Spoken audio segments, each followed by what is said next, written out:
Rosas, vistos por sus contemporáneos, de José Luis Busaniche. Capítulo 2. El gobernador de Buenos Aires y el héroe del desierto. Consecuencia directa de todo cuanto había sucedido de 1824 a 1827 fue la elección del coronel Manuel Dorrego como gobernador de Buenos Aires. Dorrego había sido guerrero de la independencia y orador notable en el Congreso Constituyente, en el que combatió a Rivadavia, sosteniendo el principio federal como norma de organización política. A Dorrego tocábale recobrar la confianza de las provincias, más recelosas que nunca después de la aventura presidencial. Tocábale también atender a la guerra con el Brasil y a la restauración del crédito, hondamente resentido por las extravagancias del gobierno anterior. En el orden interno, Dorrego fue afortunado porque firmó tratados de paz y alianza con las provincias que le acordaron el ejercicio de las relaciones exteriores y logró reunir una convención nacional en Santa Fe. En punto a la guerra exterior, difícil hubiera sido encontrar otra solución que la dada por él con asentimiento del país. Anarquizado el ejército, comprometido Rivadavia con Inglaterra a terminar la contienda. Dorrego transó en reconocer la independencia del Uruguay. Los comisionados Valcárcel y Guido, por tratados firmados en Río de Janeiro, formularon la paz sobre esa base. La Convención Nacional de Santa Fe sancionó los tratados. Dorrego, como Las Heras y como don Vicente López y Planes, puso la mira en Juan Manuel de Rosas para atender a los intereses de la campaña bonaerense. Le encargó de hacer la paz con los indios y le encomendó también un plan para extender las fronteras del sur y la formación de un centro de población y puerto en Bahía Blanca. Pero el Partido Unitario, amparado en la libertad, llevó una implacable campaña contra Dorrego, que terminó a fines de 1828 con una conspiración contra un gobierno legítimo y contra la propia vida del gobernante. El 1 de diciembre estalló el motín dirigido por Lavalle con tropas que venían del Brasil y pertenecían a la nación. El 13 del mismo mes, Dorrego murió fusilado en Navarro. Entre esas dos fechas, nada pudo aplacar el encono de los sublevados. El coronel Lamadrid, que formaba entre ellos, nos cuenta una entrevista que tuvo con Rosas, poco antes de que Dorrego cayera en poder de sus enemigos. Rosas y Lamadrid. En la tarde del 8 de diciembre, hallándonos a la altura del intermedio de la Guardia de Navarro y la de Lobos, en cuyo punto estaban acampadas las fuerzas del gobernador Dorrego, o más propiamente las que había reunido el comandante general Juan Manuel de Rosas, así que las milicias como las de los indios, pampas, también alguna infantería y cívicos que habían salido del pueblo a reunirse con el gobernador aquel. Propúsele al general Lavalle ir de parlamento al campamento de Lobos, a verme con mis dos compadres, Dorrego y Rosas, con el fin de evitar la efusión de sangre, pues tenía motivos para creer que escucharían mis reflexiones, arribándose a una pacífica terminación, que para esto podrían él dirigirles la comunicación que gustase. El general Lavalle se prestó a esta mi indicación y me dijo que me preparara para marchar con 4 corraceros mientras él ponía la comunicación. Estando ya listo para marchar, habiéndome entregado un oficio para el gobernador Dorrego cerrado, díjele: creo preciso, general, ponerse en guardia, si usted me lo permite. Diga usted, me dijo, pues que es preciso que mientras marcho a Lobos, donde tienen su campamento, que usted se dirija en la noche, que no está lejos, a la Guardia de Navarro para interponerse entre las fuerzas del gobernador Dorrego y los húsares que están al norte, que podían venir a reunírseles, bien sea con fuerzas de Santa Fe o con las milicias del norte. Por otra parte, como no sabemos si se prestarán de buena fe a la proposición que voy a hacerles, es probable que hayan llamado en su auxilio al gobernador López de Santa Fe, y que han de contar con Bustos y Quiroga. No será extraño que intenten ganar el norte para buscar dicha reunión, puesto, pues usted con sus fuerzas en Navarro queda interpuesto entre ambas fuerzas y podría batirlas en detalle. Para lograr mejor el engañarlo, convendría que siguiese usted mis huellas hacia Lobos hasta que cerrase la noche y, llegada esta, dirigirse a Navarro. Me parece bien su pensamiento, me dijo, pero cuide usted si proponen algún arreglo por medio de comisionados, que el plazo sea lo más breve posible. Pierda usted cuidado, le dije, que espero conseguir el objeto que me propongo, y marché al galope. El sol se ponía cuando entré en la plaza de Lobos, sin haber sido advertido por nadie, a pesar de la bandera o pañuelo blanco que llevaba en la punta de su lanza uno de los corraceros, parando mi caballo en la esquina noreste, a cuyo palenque o postes estaban bebiendo sobre el mostrador de dicha esquina. Pregunté al dueño de casa quién era el comandante de aquel punto y dónde se hallaba, habiéndome contestado que el comandante Baunes, un oficial inglés que estaba en el alto de la misma esquina, le dije: hágame usted el gusto de decirle que parte del coronel a Madrid, que necesito hablar con él. Apenas había proferido estas palabras cuando corrió él a la escalera del altillo a prevenir al comandante, pero los milicianos, más ligeros que el viento, habían dejado los vasos sobre el mostrador, saltando a sus caballos, y desaparecieron corriendo a escape para el campamento que estaba en la laguna de Cascallares, hacienda de un propietario de este nombre, situada como a poco más de 1,25 leguas de dicha guardia, al suroeste. Quedéme a caballo, riendo de la eléctrica rapidez con que habían desaparecido más de 12 hombres mientras esperaba que bajase el comandante Baunes, lo cual ponía también en duda por la carrera que se sintió en el alto al subir el dueño de la esquina. En efecto, viendo que el ruido del tablado del alto había quedado en silencio y que el dueño de la casa no volvía en respuesta alguna, me dirigí, atravesando la plaza, a casa del coronel Domingo Arévalo, casado con una paisana mía, al cual le había tomado allí la revolución, pues calculé que tal comandante Baunes había seguido el ejemplo de los soldados. En efecto, no me había equivocado, pues así que volví por mi caballo y hube caminado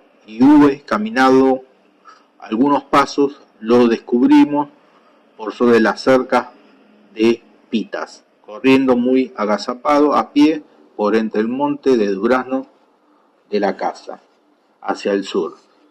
Pedíle al coronel Arévalo así que me llegue de la promocionada algunos caballos si los tenía, pues había llegado con el mío y 2 más, cansados. Arévalo mandó al instante que desatasen 3 o 4 caballos que había amarrado a un palenque, y mientras los ensillaban, mis soldados tomaba yo un mate que me habrían servido, y nos reíamos refiriendo a la carrera del comandante y de sus soldados. Apenas se hubieran ensillado los nuevos caballos, subí al mío y me despedí de Arévalo, pues el toque de generala por cajas y clarines sonaba ya. Luego que salí a la guardia y observé el alboroto del campamento, el arritmo de las caballadas y el relucir de las lanzas a la espalda de los que corrían a tomar sus caballos. Contuve el galope de los nuestros para dar tiempo a los compadres a que se refrescasen y pasado el estupor de su sorpresa, me mandaron a reconocer y seguían dando al tranco de nuestros caballos. En efecto, sucedió lo que esperaba. Cuando me hallaba ya sobre el campamento, marchando muy despacio, salió el cabo Riquelme, que había sido mi ordenanza en Usares de Buenos Aires y era chileno, de los prisioneros de San Nicolás en el año 20, con 4 hombres de blandengues a escape. En mi encuentro, y apenas se hubo aproximado lo bastante a distancia que hubiera yo oírle su voz, me grita: haga alto, mi coronel, media vuelta a la derecha. Conocíle al instante, hice alto y mandé volver la espalda a mis corraceros. Llegado que hubo el cabo, saludándome, me dijo: manda echar pie a tierra, mi coronel, mientras sale el comandante general a recibirlo. Así lo hice y me estuve riendo con el cabo, pues había sido un soldado que apreciaba por su honradez de la disparada del comandante Baunes. Cuando aparece mi compadre, el comandante general don Juan Manuel de Rosas, marchando a escape y solo hacia mí, y apenas hubo llegado cuando, sentado su caballo sobre las patas, se tiró de él y vino a mí con los brazos abiertos. Yo le salí al encuentro con el mismo ademán y abrazándonos me dijo: compadre querido, cuánto siento el verle a usted en este lance entre mis enemigos. Usted me conoce y sabe que no sé lavar los cascos de nadie. El único hombre a quien respeto es a usted. Si yo lo tuviera a mi lado, me reiría de todos estos trompetas, recalcando esta última expresión. Compadre, le dije, desde que usted me conoce y sabe mi proceder, juzgo que debió evitar semejantes expresiones. Soy mandado a instancias mías y llenaré mi deber. No perdamos tiempo, que mi objeto es solo evitar la efusión de sangre, y le alcancé el oficio que tenía en las manos. Quiso abrirlo y al introducir un dedo pulgar para romper el sobre, volvió el pliego al verlo y suspendiendo su acción me dijo: este oficio no es para mí.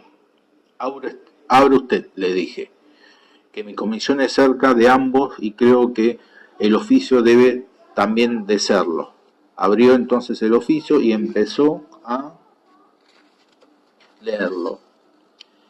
Todo inmutado y poniéndose más colorado que un carmín, se dirigió a mí y me dijo: ¿garantías? ¿Cuándo es él que debe pedirlas porque se ha sublevado contra la legítima autoridad, presentando un escándalo sin ejemplo? Ya he dicho a usted, compadre, que si no lo tuviera de mi lado, me reiría de todos estos botarates. Y esto habría sucedido sin remedio si no hubiese recibido yo su carta de usted en la frontera, pues antes que usted la escribiera ya lo tenía yo todo preparado. Todo esto me lo ensartó tan velozmente que no me dio tiempo a interrumpirlo, y apenas cayó le dije secamente: compadre, perdemos el tiempo y el general Lavalle se aproxima.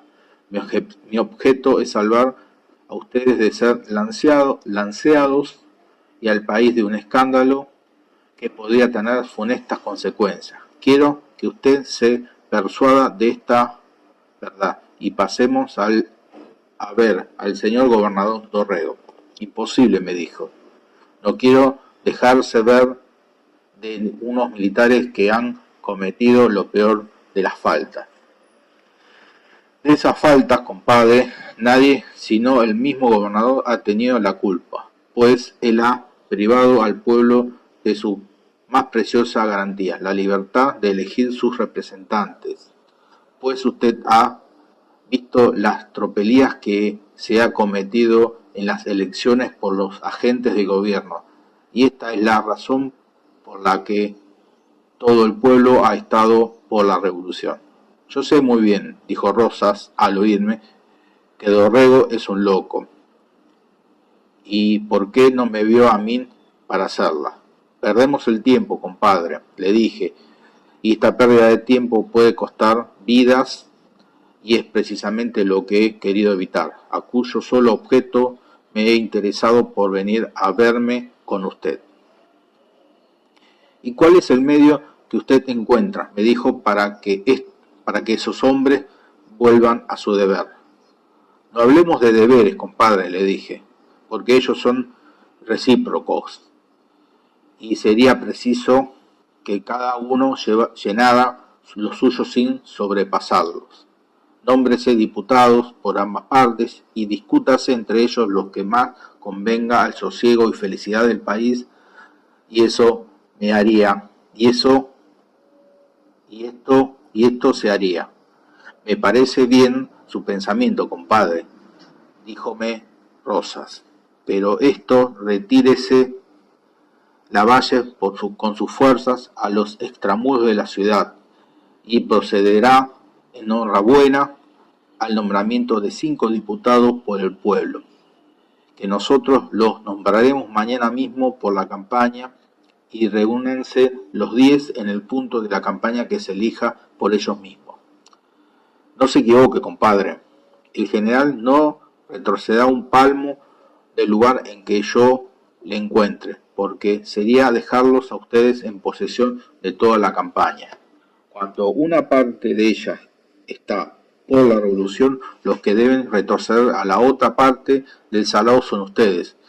El general Lavalle pasará donde yo le encuentre, y puede ser que a la hora esta no me esté muy distante. Con que así, compadre, vea usted que decidirse cuanto antes. Bien, compadre, quede acordado, me dijo, el nombramiento de los 10 diputados para el día de mañana, mitad por el pueblo y mitad por la campaña. El general no pasará del punto en que usted lo encuentre, y nosotros vamos a esperar del otro lado del salado, pues ya cierra la noche, y se dispuso a montar en su caballo. Compadre, le dije, vuelvo confiado en su palabra. Indudablemente, me repuso, y en prueba de ello voy a instruir al gobernador de lo acordado, y vuelvo con su contestación y trayéndole a usted un vaquiano para que yo lo ponga en el camino, pues la noche se va descomponiendo. Muy bien, se lo agradeceré. Y se marchó al gran galope, cerrando ya la oración. Después de un rato de demora, regresó con un vaquiano perfectamente instruido, por cierto, como se verá, y la confirmación a nombre del gobernador Dorrego, que todo lo que habíamos acordado, y nos despedimos. Cerrada ya la noche, por cierto muy oscura, caminamos cerca de 1 hora, guiados por el vaquiano y sin esperanza de encontrar el camino ni descubrir un solo rancho. Pero ya un fogón disgustado yo de esto, y adivinando el motivo, dijele al vaquiano: ¿qué significa esta demora? ¿Trae usted orden de ponerme en el camino o de extraviarme de él? Dispense, señor, que con la oscuridad de la noche y los relámpagos parece que me he perdido. Déjeme reconocer el lugar y espéreme un instante, me dijo, y picó su caballo a la izquierda. Quedéme parado y rabiando por los 4 correceros y escuchando el galope del caballo de vaquiano, tan presto para un lado como para otro, y adivinando que mis tales compadres irían ya en marcha, pero no para el salado, sino rumbeando al norte, pues estaba clara su mala fama por la conducta del vaquiano. Vuelve al rato pidiéndome 1000 perdones y protestando por todos los santos que estaba perdido sin saber cómo. No es mala pérdida, le dije, pero más perdido está el que le ha mandado a usted perderse, pero protesto que le pesará. No se engañe, mi coronel, haciendo mal juicio, pues le juro que estoy perdido. Bendito sea Dios, agregó tirándose los cabellos. Deje usted de protesta y juramento y sáqueme cuanto antes a una casa cualquiera, le dije, pues demasiado me ha embromado ya con esta noche tan fría. Bendito sea mi Dios, que no me cree, dijo el paisano y picó el caballo con todos los ademanes de un gaucho pillo. Y yo tuve la paciencia de reírme y seguir calculando el chasco que podía llevarse Rosas con toda su pillería. El paisano siguió haciendo como paraba a escuchar de rato en rato, variando ya para un lado, ya para otro, hasta que descubrimos una luz a nuestra izquierda. En el momento díjele, marche usted donde aquella luz. Pues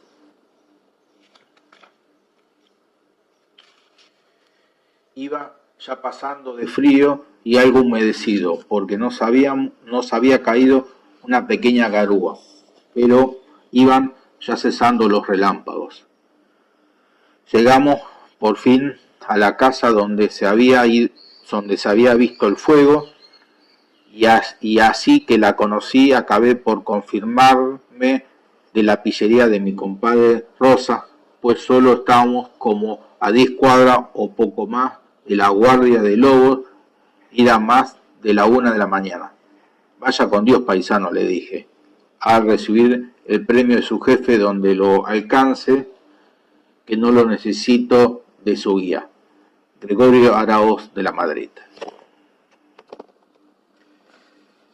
Como se hubieran separado de Rosas y el gobernador Dorrego, este último se dispuso a enfrentar a los revolucionarios y, derrotado, víctima de la fatalidad, fue entregado por quien estaba obligado a obedecerle.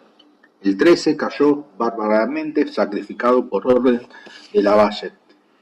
Rosas iba camino a Santa Fe, donde el general Estanislao López, autorizado por la Convención Nacional, disponíase a oponerse a los rebeldes que ya invadían la provincia y organizaba tropas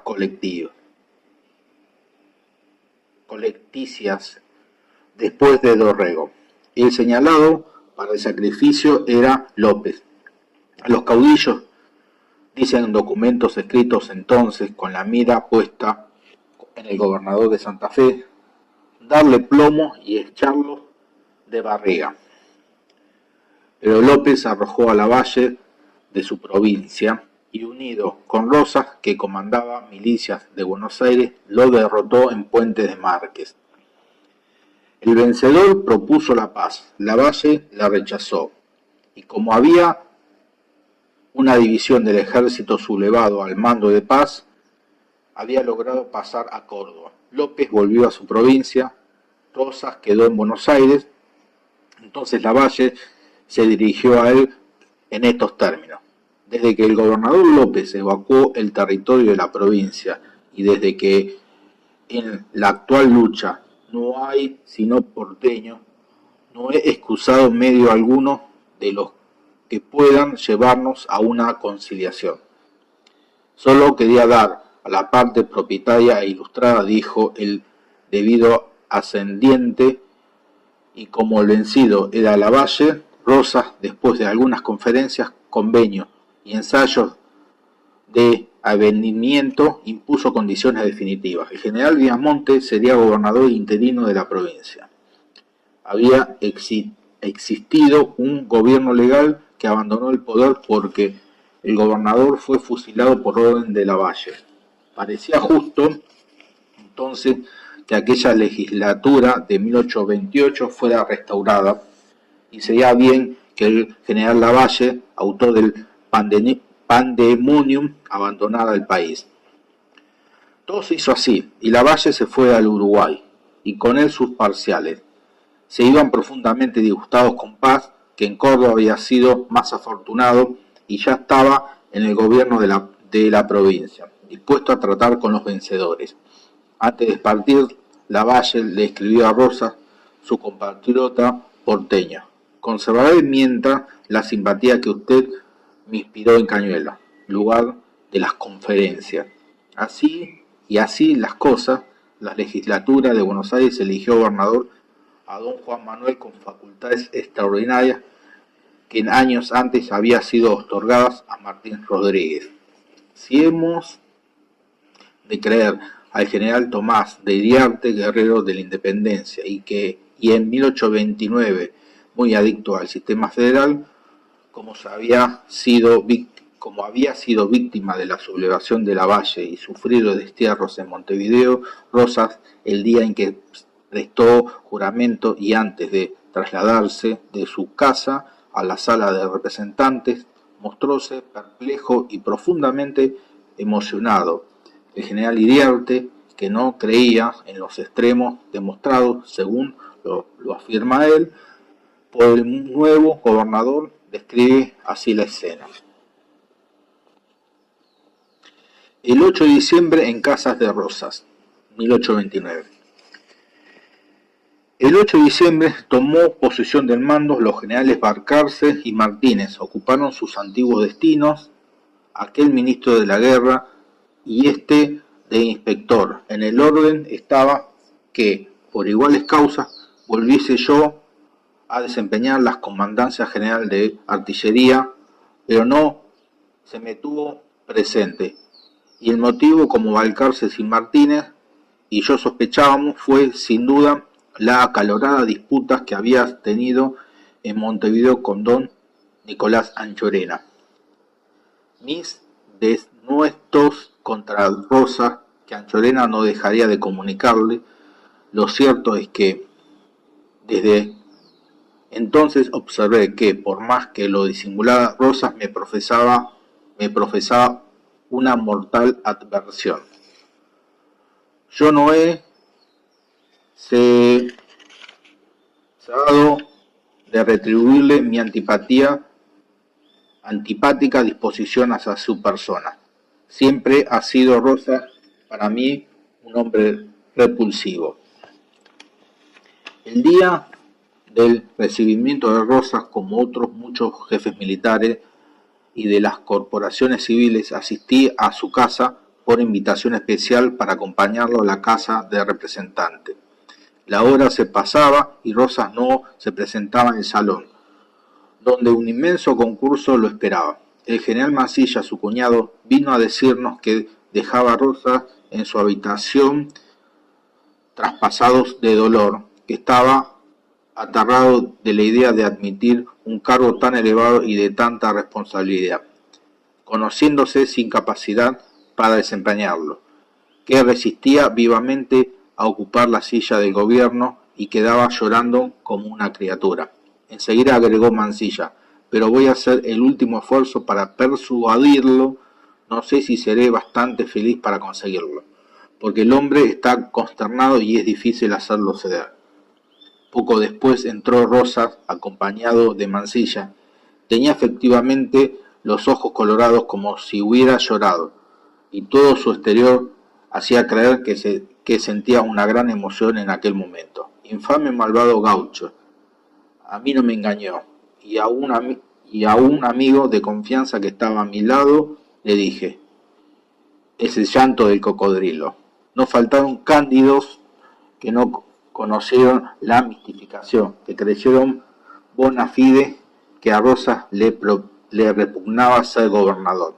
Este hipócrita tiene gran facilidad para manifestarse enternecido, dando al acento de su voz una expresión tierna y temblona, y a todas sus gesticulaciones un gran aire de solemnidad. Se concluyó la ceremonia de la recepción después de haber Rosas proferido un estudiado discurso con las mentiras protestas de estilo y respirando moderación. Tomás de Iriarte. Ese mismo día de su ascensión al mando, 8 de diciembre de 1829, por la noche recibió Rosas en una de las salas del fuerte a la gente del nuevo gobierno oriental independiente, don Santiago Vázquez, a quien hizo diversas declaraciones que el diplomático se apresuró a comunicar a su gobierno. No soy para gobernar, 1829. En la mañana de ese día aún no había ministros y la gente pidió al oficio mayor, el señor Moreno, supiese si podía hablar al señor gobernador. Se lo dije, que en aquel momento estaba gravemente ocupado, pero que le recibieran dentro de un rato.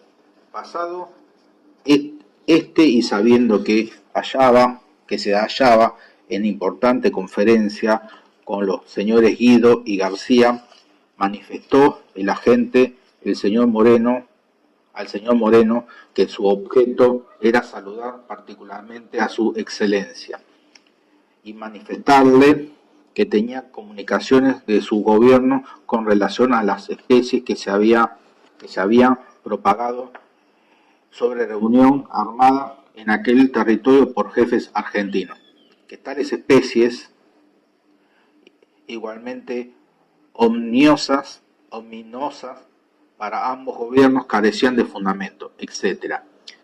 Que conociendo que aquellos momentos eran inoportunos y deseando también acelerar este conocimiento a su excelencia, le encargaba se lo transmitiese y evitaba distraerle de sus atenciones. Se retiró el agente y al anochecer recibió un billete del señor Moreno en que le manifestaba que su excelencia le había llamado en los momentos de su separación y sentía no haberle visto, que deseaba hablarle en privado y le rogaba que si no le era molesto, le vistase en la noche. En aquel paso, el agente a la casa del gobierno, introducido desde luego el gabinete de su excelencia, fue recibido con demostraciones de atención y confianza particular. Repitió la manifestación que había hecho al señor Moreno, a la que su excelencia contestó que el gobierno no había dado créditos a estas especies, pero que agradecería particularmente aquel aviso, que tal conducta cimentaba la confianza que deseaba estrechar y que, usando de ella, se entendería privada y confidencialmente con el agente sobre cualquier ocurrencia de igual naturaleza. Después de atenciones obligantes de ambas partes y cuando el agente se proponía retirarse, el señor gobernador se introdujo en una explicación determinada, en la que se propuso demostrar los principios que le habían conducido en su carrera pública, desde que ella comenzó hasta el día, haciendo aplicaciones a los sucesos. Esta conferencia interesante y peregrina merecería ser redactada completamente, pero lo será en lo principal, con absoluta exactitud, en la sustancia y en el modo. El señor gobernador habla así, tiene usted, señor Vázquez, en el puesto en el que me he creído siempre más distante. Las circunstancias me han conducido, trataremos de hacer lo mejor que se pueda, de evitar nuevos males. Yo nunca creí que llegase este caso, ni lo deseaba, porque no soy para ello, pero así lo han querido y han acercado una época que yo temía hace mucho tiempo, porque yo, señor Vázquez, he tenido siempre mi sistema particular y voy a manifestarlo a usted francamente como lo he seguido desde que empecé a figurar. Conozco y respeto mucho los talentos de muchos de los señores que han gobernado el país, especialmente de los señores Rivadavia, Agüero y otros de su tiempo. Pero a mi parecer, todos cometían un gran error, porque yo considero que los hombres de este país, dos cosas, lo físico y lo moral. Los gobiernos cuidaban mucho de esto, pero descuidaban aquello. Quiero decir que se conducían muy bien para la gente ilustrada, que yo moral, pero despreciaban lo físico, pues los hombres de las clases bajas, los de la campaña, que son gente de acción.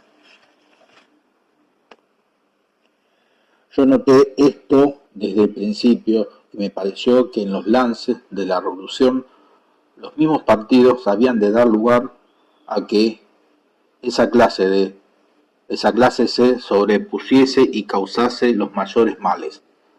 Porque usted sabe la disposición que hay siempre en el que no tiene contra los ricos y superiores. Me pareció, pues, desde entonces muy importante conseguir una influencia grande sobre esa clase para contenerla o para dirigirla, y me propuse adquirir esa influencia a toda costa. Para esto me es preciso trabajar con mucha constancia, con muchos sacrificios de comodidades y de dinero, hacerme gaucho como ellos, hablar como ellos y hacer cuanto ellos hacían, protegerlos, hacerme su apoderado, cuidar de sus intereses, en fin, no ahorrar trabajo ni medios para adquirir más su concepto. Esta conducta me atrajo los celos y las persecuciones de los gobiernos, en los que no sabían lo que se hacían, porque mis principios han sido siempre obediencia a las autoridades y a las leyes. Así que, para seguir este sistema he sufrido muchos riesgos y conocía que hasta mi vida peligraba muchas veces, pero no era fácil que Juan Manuel retrogradase de lo que se había propuesto. Yo he observado en medio de estos riesgos la exactitud de mis ideas, porque he visto asomar por 3 veces esa época que calculaba una el año 15, otra el año 20 y otra ahora. En el año 20 nada se hubiera hecho sin mis esfuerzos. Después aumenté mi influencia hasta donde pude aumentarse, porque usted no tendrá idea de que los indios se nos hayan unido nunca para hacer la guerra a los mismos indios. Pues yo hice que acompañasen a Rauch 600 indios de pelea. ¿Quién hizo eso sino Rosa? Sin embargo, fui perseguido el año 20, lo fui por la presidencia de todos modos. Lo fui en tiempo de Dorrego, que tenía la misma desconfianza que los otros. En tiempos de renuncié la comandancia de campaña, pero no me admitió la renuncia. Mi conducta siempre ha sido la misma. Muchos creen que soy federal, se equivocan. Yo no soy federal, no señor. No soy de partido ninguno, sino de la patria. Ni tampoco he deseado estas cosas.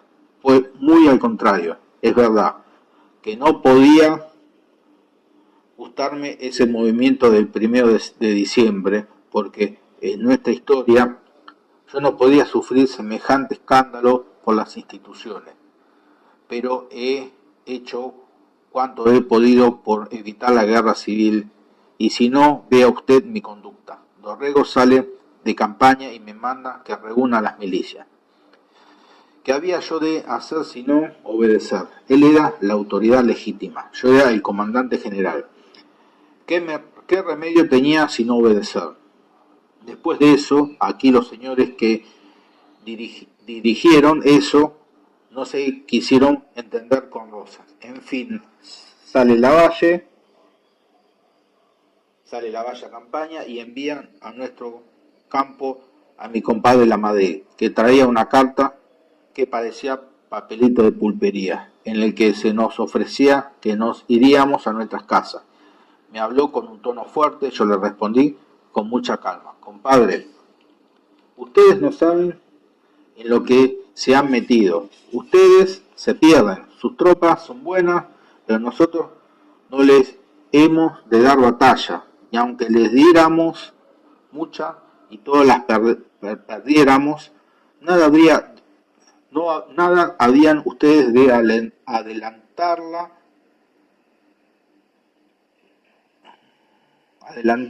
la campaña en toda nuestra, lo hemos de fatigar y concluir.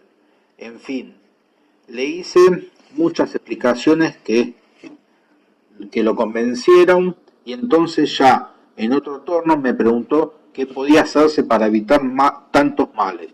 Yo le respondí: diré a usted lo que me ocurre de pronto. Mire, compadre, yo no tengo interés ninguno en que mande Dorrego, que mande cualquiera. Lo único que quiero es que quitemos el borrón que se ha hecho a nuestras instituciones y a nuestra historia. Estoy pronto a todo, en salvando el honor del país y de las leyes.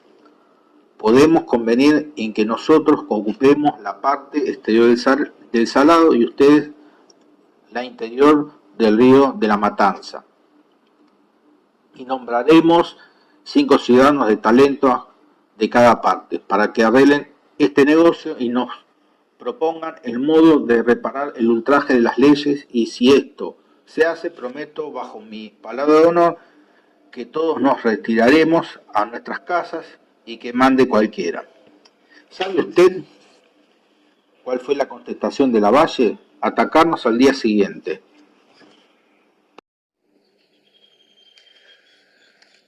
Yo le había dicho desde el principio a Dorrego el plan que debíamos seguir. Si usted quiere, le dije, destruir el ejército de Lavalle, esto es muy sencillo. Usted sublevará la campaña en masa por el norte. Yo lo haré lo mismo por el sur. Y dejaremos a Izquierdo en el centro de observación. Si Lavalle va al norte, Izquierdo le sigue a retaguardia y yo me vengo sobre la ciudad. Si Lavalle se va al sur, Izquierdo le sigue del mismo modo y usted se viene sobre la ciudad. Este era mi plan, en que Dorrego convino. Quedamos en que mandase un destacamento a observar al enemigo mientras yo reunía a alguna gente. Cuando volví me incomodó que no había salido el tal destacamento. Monté 100 hombres y salí con ellos. A las 3 leguas y media encontré al ejército. Le hice mis escaramuzas para probarlo y vi que las tropas eran buenas, pero que el general no lo entendía para esta guerra. Él no salía de su formación y sus maniobras eran todas de veterano. Por consiguiente, que había llegado el momento de realizar el plan y que él se preparase a marchar por el norte, más cuál fue mi asombro cuando al llegar al campo me encuentro a nuestra gente formada y en línea de batalla, esperando al enemigo. Este estaba ya encima, y como Dorrego tenía aquella cabeza, yo no había de pelear con él, y ya no había tiempo para reflexionar, aunque conocía que disparate era dar acción, porque era preciso, señor Vázquez, que viese usted nuestra línea por parte con armas blancas, por otra sin arma alguna, por otras las pocas de fuego casi todas descompuestas. Vaya, era un desatino pelear. Sin embargo, si Dorrego no fuera tan loco y con tiempo me hubiera consultado para esto, siquiera hubiéramos formado la línea de gente armada y escogida. Los indios nos hubieran servido porque ellos, sepa usted, que se batieron bien. En fin, usted sabe el resultado y mire que allí quedó todo concluido, porque fue una derrota completa. Luego Dorrego se fue a meter con la tropa de línea. En fin, en tales circunstancias todavía yo me propuse hacer lo posible por cortar la guerra y mi conducta fue en ese sentido. ¿Por qué? ¿Qué hice yo? Marchar para Santa Fe, que diga alguno si convidé a nadie para que me siguiese. A nadie escribí a la ciudad, ni a mi mujer, porque no quería comprometer a mis amigos. Lo único que hice, señor Vázquez, fue escribir 3 cartas al sur, porque yo sabía que era preciso conservar mi nombre por lo que pudiera suceder. Luego que llegué a Santa Fe, di muchos pasos para evitar la guerra, no por mí mismo, pero por medio de otras personas, y crea usted, señor Vázquez, que yo hubiera convenido por evitarla hasta en salir del país y pasar a la banda oriental o al Entre Ríos. Me hubiera bastado salvar a las personas que se habían comprometido por mí. Las de la campaña se entiende, porque las de ciudad, ¿qué me importaba a mí? Pero no quisieron nada con Rosas. Ya dije a usted que los señores de aquí no querían nada conmigo. Cuando podían conseguir todo se entienden por decencia, porque Juan Manuel de Rosas es incapaz de bajeza. Sin embargo, todavía me contuve quedo a pesar de que la campaña me llamaba con insistencia, y yo nada. Después me pedían que les mandase un general, pero tampoco, no quise hacer nada. Y me propuse también que conociesen que sin mí nada podían, porque yo sabía lo que les había de suceder. Que no se habían de entender, como sucedió, que no se entendían unos con otros. Por fin, Lavalle cometió el último desatino, metiéndose en las provincias de Santa Fe hasta el Carcarañán para hacer nada, como usted sabe, y luego retirarse. Ya entonces no podía yo contener a López, y viniendo él, era preciso que yo estuviese también bastante, lo sentía, y bastante hice para evitar males. Por fin llegaron las cosas al estado que usted ve, y aquí me tiene usted empeñando en este lugar, en circunstancias tan difíciles. Todos dicen que soy federal, y yo me río. Ya dije a usted que yo no soy federal, nunca he pertenecido a semejante partido. Si hubiera pertenecido, les hubiera dado dirección, porque usted sabe, nunca la he tenido. Ese Dorrego, mire usted qué cabeza, nadie lo conocía mejor que yo. En fin, todo lo que yo quiero es evitar males y restablecer las instituciones. Pero siento que me hayan traído a este puesto porque no soy para gobernar. Mucho más extensa fue esta explicación, más la parte redactada y la principal, y está vertida con exactitud hasta en el lenguaje. Santiago Vázquez.